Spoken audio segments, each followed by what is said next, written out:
All right, so today we are asking the question, can you recreate a hit record with a $1,200 audio interface? Okay, so typically when we record in this studio house, I use all of this stuff to help make it sound professional in the way that I personally like. But instead, for this project, we're only going to use this thing and nothing else. This is the brand new SSL 18 audio interface. I want to actually recreate and produce a song and show you exactly how we did it so you can actually hear the results of only using this device in a studio house. All right, so I've got two things to do first. Number one, we've got to pick a hit song because number one, the song is obviously always the most important thing when you're making a record. The song is like sort of the gift that gives and makes everything else easy. So we're gonna pick a good song. I'm thinking Over My Head by The Fray because I wanna have my friend Gabe sing on it. I think his voice would work well. Now I have to just arrange some other musicians to come in and play some other parts. I'll probably struggle my way through on a couple of the instruments as well, and we'll see how it goes. Okay, so to set this up, we're just gonna park it here on top of the rack.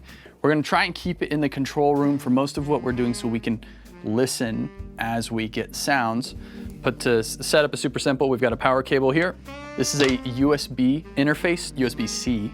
And then our mic pre-inputs are a combination of on the front and on the back 1 through 8. We have an additional 9th input for talkback. We've got 8 line outputs, and then you also have an insert, send, and return 1/4 inch. We have some ADAT for expansion, but for our sake, how we're gonna use this, we're just gonna go microphones straight to 1 through 8, and we're gonna overdub one instrument at a time and build out a full song. So let's get that set up. Okay, so now I've found a couple people to come help play the instruments that I don't want to play / just cannot play well enough for the song, which are bass and piano. And that means that I will be left playing acoustic guitar, electric guitar, and drums, which are sort of the things that I can get away with. And then my good friend Gabe is going to sing on it. Basically, when you go into a studio to record a song with the band, there's a couple different ways to go about it. You either all set up and play together at the same time, which rarely happens. It does happen. Or there's this thing called an overdub, which is generally one person performing one instrument, or sometimes even 1 or 2 people at the same time. Let's say drummer and bass player play at the same time, so that you get the structure of the song, the beginning, the middle, and the end. And then the other musicians in the band, guitars, piano, vocals, percussion, whatever, can play over those drums and bass and take their time going one at a time, getting the parts exactly perfect, which is basically what we're going to do here. I'm going to start on the acoustic guitar, and since this is a pop song, hopefully it's pretty easy. 4 chords, what could go wrong?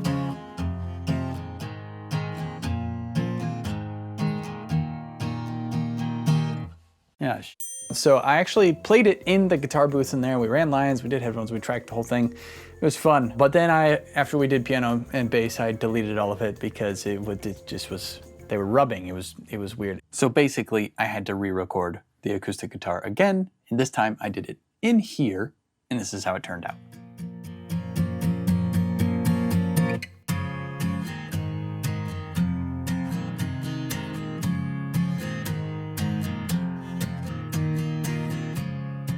Now, a little production behind the scenes here. On this song, what I did is I recorded one acoustic guitar on the verses, and I used stereo mics on one guitar, and then on the chorus, I did double the guitars on the left and right so that it opens up and gets a bit bigger, and I'll show you exactly how I set this up in here. I used that acoustic guitar, these 2 microphones, and just ran the 2 cables right into the front of the interface on channels 1 and 2. And then it sounded very good. Okay, so next we're gonna record drums. Now, normally when I record drums for clients on records, we're using between 12 to like 14 different microphones to have a lot of options for sounds, and they all work great. But since the limitation is 8 microphone preamps, we're gonna consolidate what we're using. So basically we're using close mics on the drums. We have 2 microphones on kick. I want that precision of a kick in and then the fatness of the kick out mic. Otherwise, we're going to limit the close mics to 3 other mics: our hi-hat mic, our snare top mic, and our floor tom mic, which is gonna give us our left-right image. And then for overheads, we're gonna do a mono overhead. And then this is a really cool sounding mic that I always like to capture, which is a over-the-shoulder mic. This is capturing essentially my drummer's perspective sound of what I'm hearing. And then the only other mic, if you're counting, that's 7. The 8th mic is actually in the other room. It is basically the other overhead I normally use, but we're using it as a mono room mic, so it's gonna capture the sound of this room, which is essentially just outside of the other room that the drums are in. So we're gonna have sort of that bigger drum sound, even though we're just in 2 bedrooms. So that's how we're gonna do that.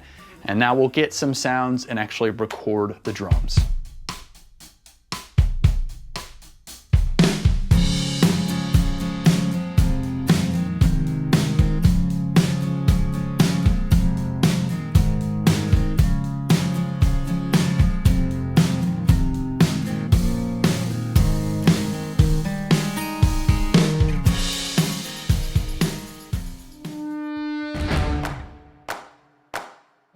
Okay, now that we've got the bones of the song down, the boring acoustic and drums are recorded, so we have the entire structure of the song, it's time to bring in some of the players who are gonna play those parts that are actually familiar to us and help get us further along in this song, which are the piano and the bass. Now let's take a look at how we're going to record them using this interface. We're gonna record both of them at the same time. We have 2 players coming in. What we're gonna do is we're gonna use this keyboard that we have here. We'll probably turn this way so the keyboard player can have eye contact with me and the bass player. And we'll just do a stereo direct box out of that straight into the SSL here. We'll also do bass right in this area.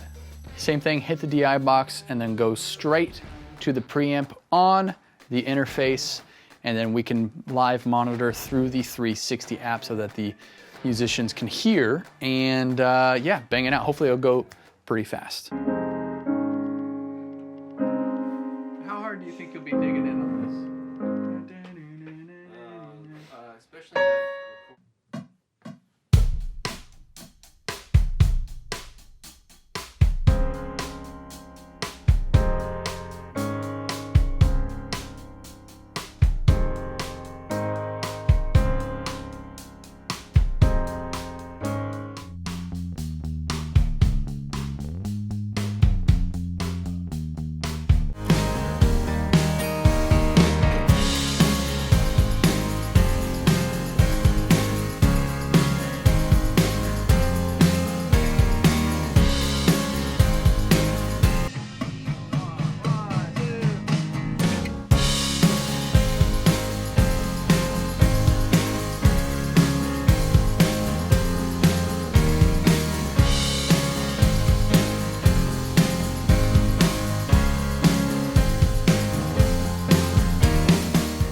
All right, now this thing is really coming together now. I'm very impressed with how it's turning out. We basically did this in Thursday and a Friday. All we have left is electric guitars and vocals, and we have to slam this out. We're gonna do 2 different parts for the mix. There's basically a guitar on the left and a guitar on the right.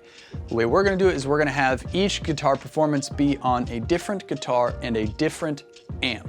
So the 2 amps we're gonna use are gonna be the Supro, Blackmagic, and the Princeton Reverb, and some combination of pedals. So in here we have the guitar cabinet that we're gonna use. This is a Vox AC30 cab, and as you can see down here, we're going to use a close mic. I'm gonna call it a close mic. We're about a little over a foot off of the speaker here. This is a Warm Audio D19 clone. In addition to that close mic, we're gonna use the same room mic that we used on the drums to capture the fullness of each take. But we will do both takes through the same cabinet and through the same mics. We will just pan them differently in the mix. Okay, so to get levels, since our cabinet is in the other room, I'm able to play the part and actually adjust my input levels on the interface right here. You can see your meters here, right here on the front of the interface, and adjust your level like so. So I have my close mic and my room mic so I can get that perfect level that I want.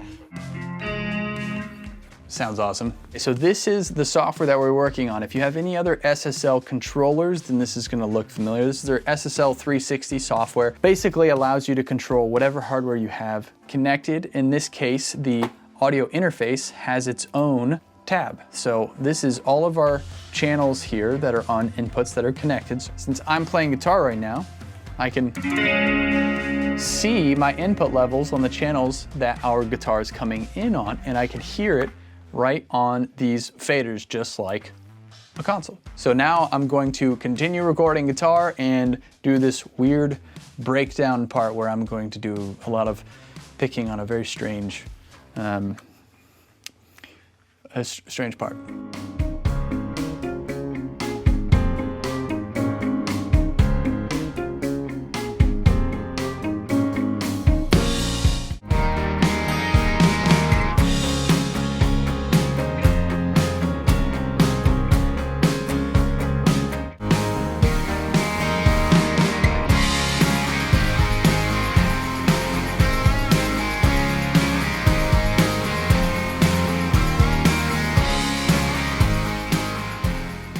All right, we finally reached that point where we are going to do the most important part of the song, vocals.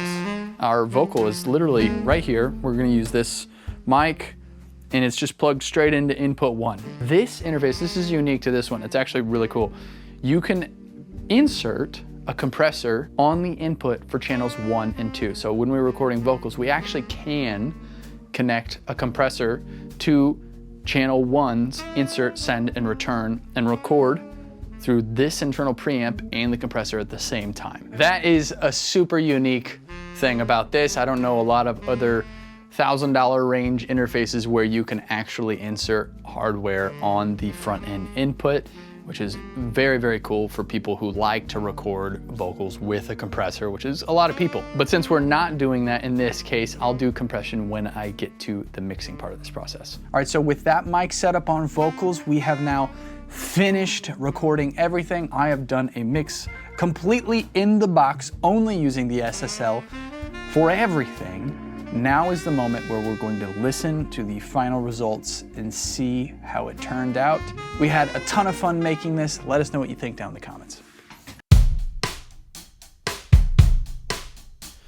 I never knew that everything was falling through, that everyone I knew was waiting on a cue to turn and run when all I needed was the truth.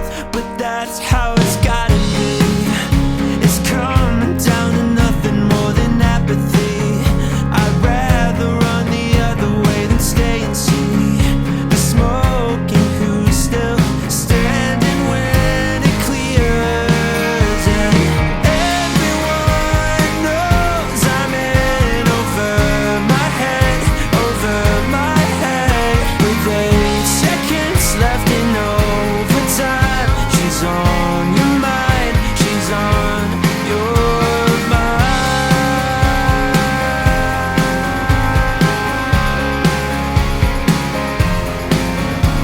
Let's rearrange.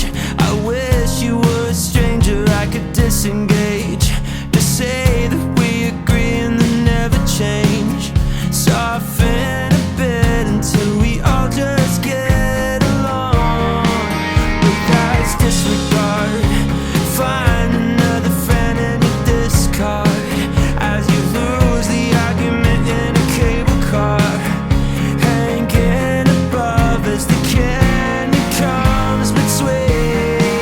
And everyone knows I'm in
overtime. She's on your mind, she's on your mind.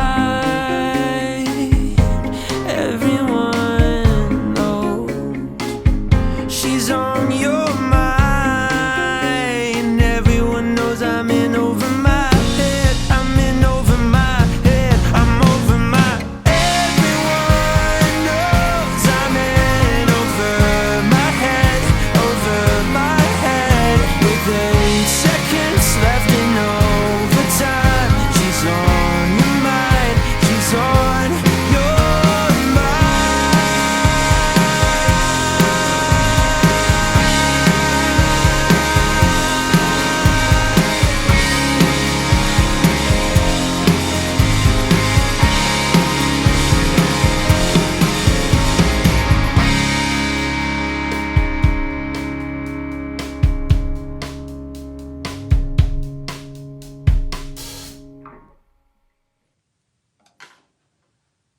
What is wrong with you, Hercules? It's loud in here.